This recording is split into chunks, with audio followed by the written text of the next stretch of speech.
Perkenalkan, nama saya Yosepin Octavia Wulandari. Saya mahasiswi dari Program Studi Pendidikan Guru Anak Usia Dini, Fakultas Ilmu Pendidikan Universitas Pancasakti, Bekasi.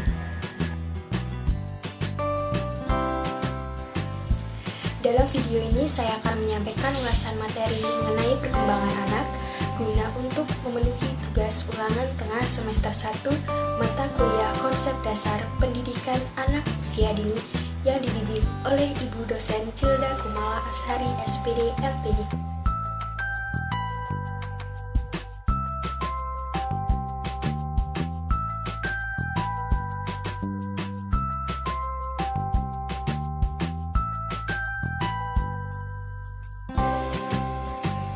Hakikat perkembangan anak.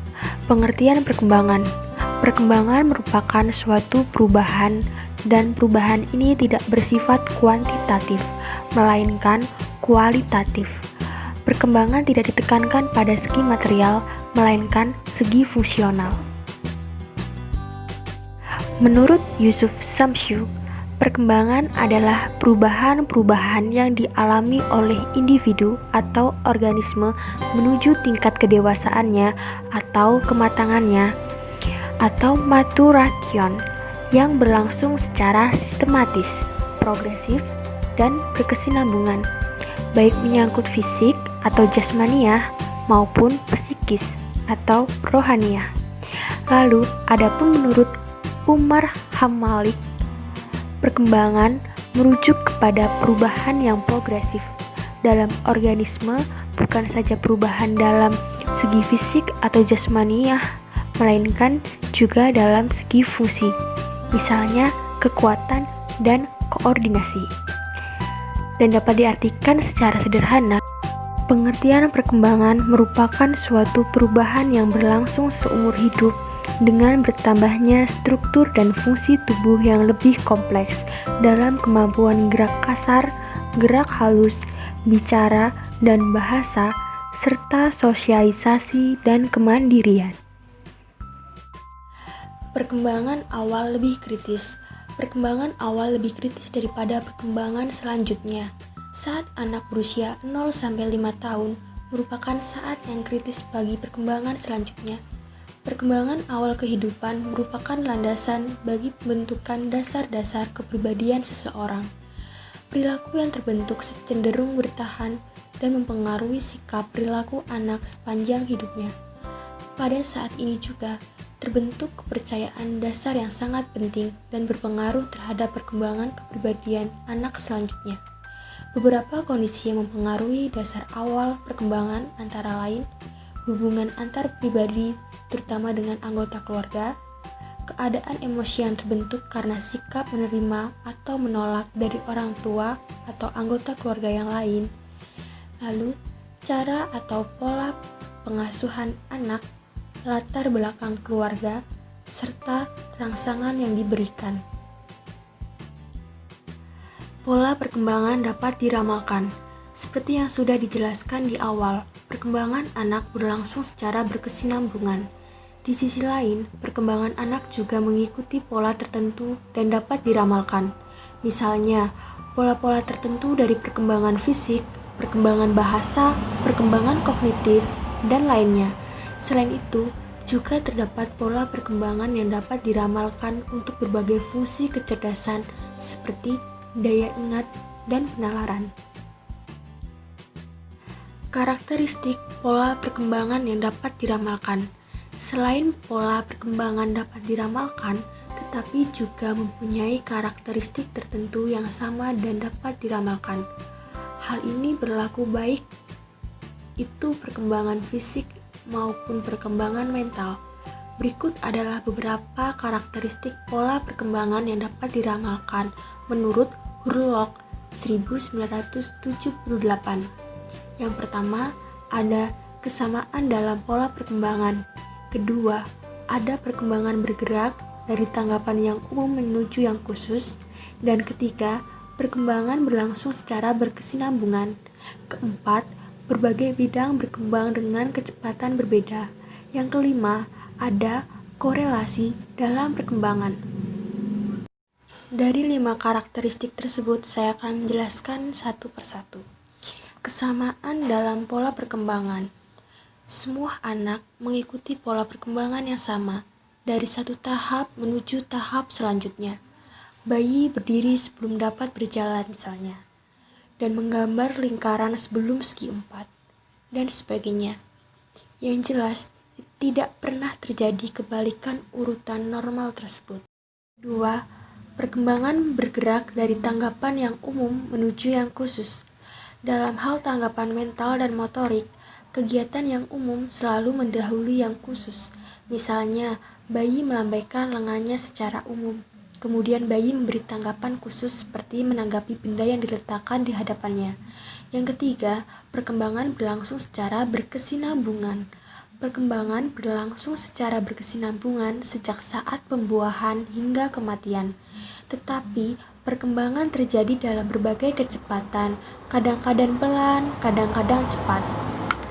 Lalu yang keempat, berbagai bidang berkembang dengan kecepatan berbeda. Meskipun perkembangan berbagai ciri fisik dan mental berlangsung secara berkesinambungan, namun perkembangan itu sendiri tidak pernah seragam bagi seluruh organisme. Misal, kaki, tangan, hidung mencapai perkembangan maksimum pada awal masa remaja, sedangkan bagian bawah wajah dan bahu berkembang lebih lambat. Dan yang kelima, ada korelasi dalam perkembangan. Pada waktu perkembangan fisik berlangsung dengan cepat, maka demikian pula perkembangan mentalnya. Apabila perkembangan fisik ditandai dengan perubahan proporsi tubuh seperti halnya peningkatan ukuran, berat badan, tinggi badan, dan sebagainya, demikian pula dengan perkembangan mental yang ditandai perbedaan kecerdasan pertumbuhan ingatan, penalaran, asosiasi, dan kemampuan mental lainnya. Pendekatan perkembangan terdiri dari 3, yaitu pendekatan perkembangan kognitif, kedua pendekatan belajar atau lingkungan, dan yang ketiga pendekatan etologi, di mana pendekatan etologi merupakan studi perkembangan dari perspektif evolusioner yang didasarkan pada prinsip-prinsip evolusi yang diajukan pertama kalinya oleh Charles Darwin. Dan tahap perkembangan sendiri juga ada 3 tahap, yaitu pertama, tahap perkembangan periodisasi biologis, di mana secara biologis tahap perkembangan itu didasarkan kepada keadaan atau proses pertumbuhan tertentu.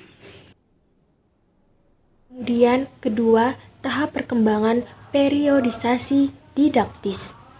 Dan yang ketiga, tahap perkembangan periodisasi psikologis. Terdapat 6 aspek perkembangan anak usia dini. 1. Nilai agama dan moral. 2. Fisik motorik. 3. Kognitif. 4. Sosial emosional. 5. Bahasa. 6. Seni. Nilai agama dan moral.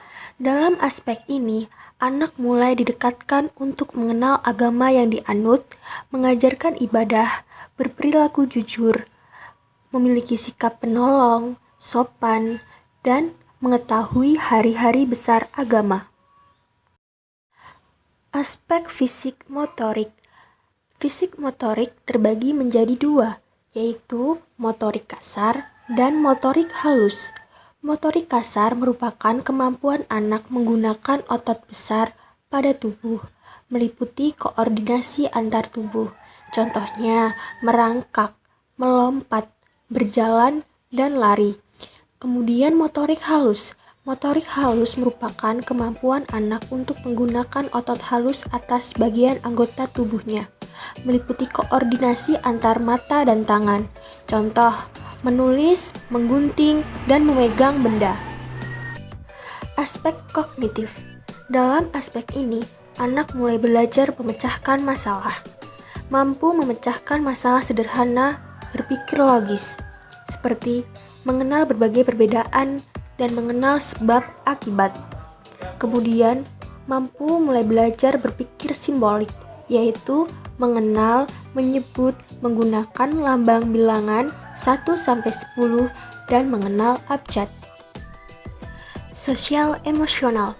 Dalam aspek ini, anak mulai mampu bermain dengan teman sebaya, memahami perasaan, merespon, berbagi, menaati peraturan. Bahasa. Dalam aspek bahasa, anak mulai memahami, mengekspresikan dari bentuk keaksaraan. Misalnya, memahami cerita, berkomunikasi secara lisan, dan memahami hubungan bentuk dan bunyi huruf. Aspek seni. Dalam aspek seni, anak mulai mengekspresikan diri dan berimajinasi dengan gerak, musik, dan beragam seni lainnya, seperti seni lukis, seni rupa, kerajinan, dan menggambar.